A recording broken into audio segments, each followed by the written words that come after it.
Hello, friend. I'm starting this episode with a podcaster confession. I received an email from a listener with negative feedback on my podcast. Someone called my baby ugly. It hurt.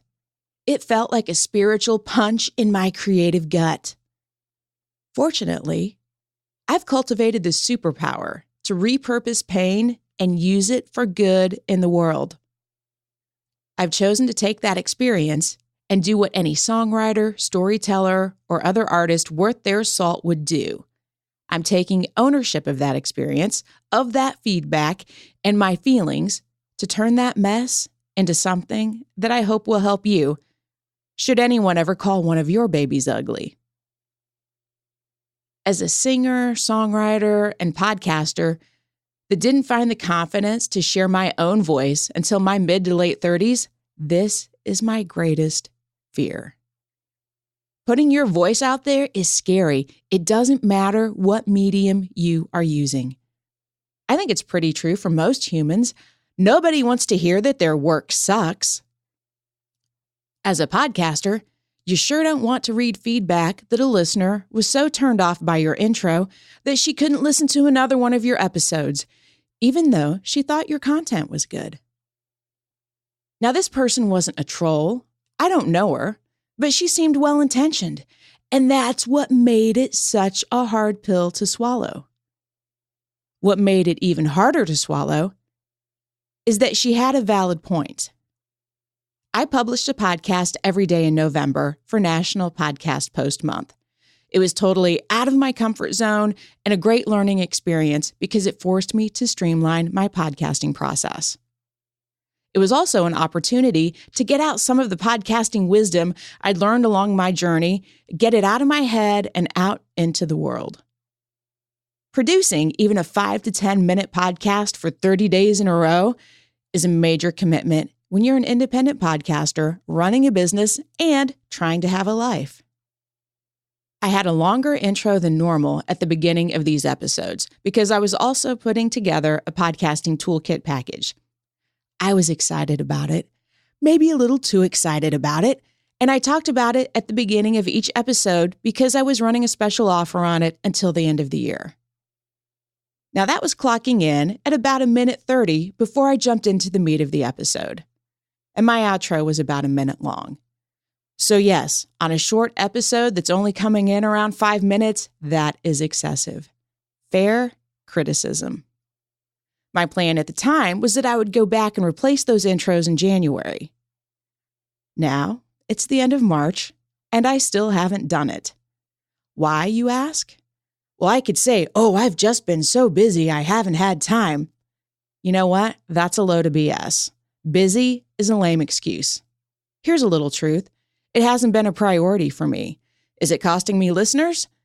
I know of at least one. Maybe there are more.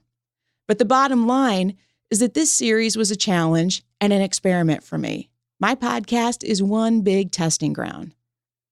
And the great irony is that in episode 124, which was a couple episodes after my last 30 days episode, I actually talk about completely skipping the intro and diving right into the content.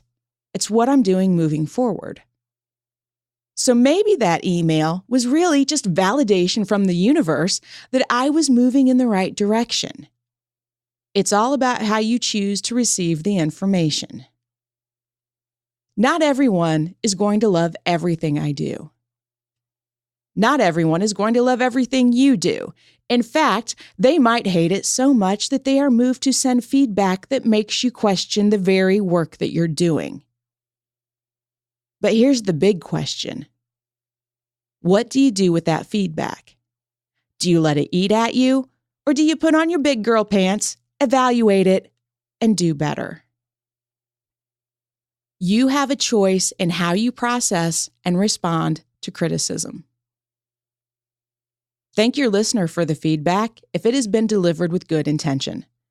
There's no need to respond to trolls or people that are just downright mean, but if someone has taken the time to share their experience with you, acknowledge it, even when it's hard, and don't let it fester. You give your power away when you let it fester.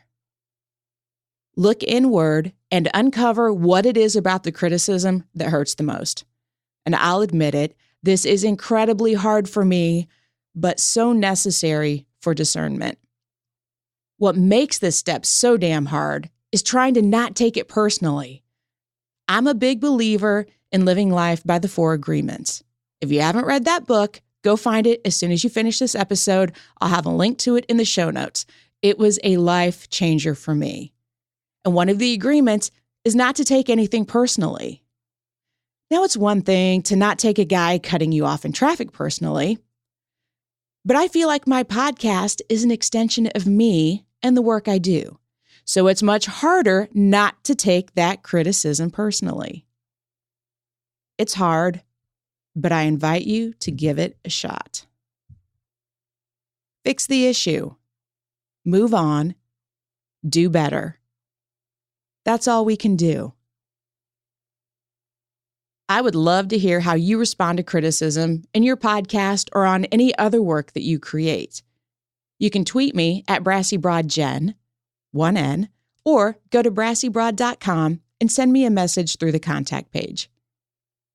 If you know someone that might benefit from giving this episode a listen, please share it with them. Thanks for listening. Now get out in the world and do some good.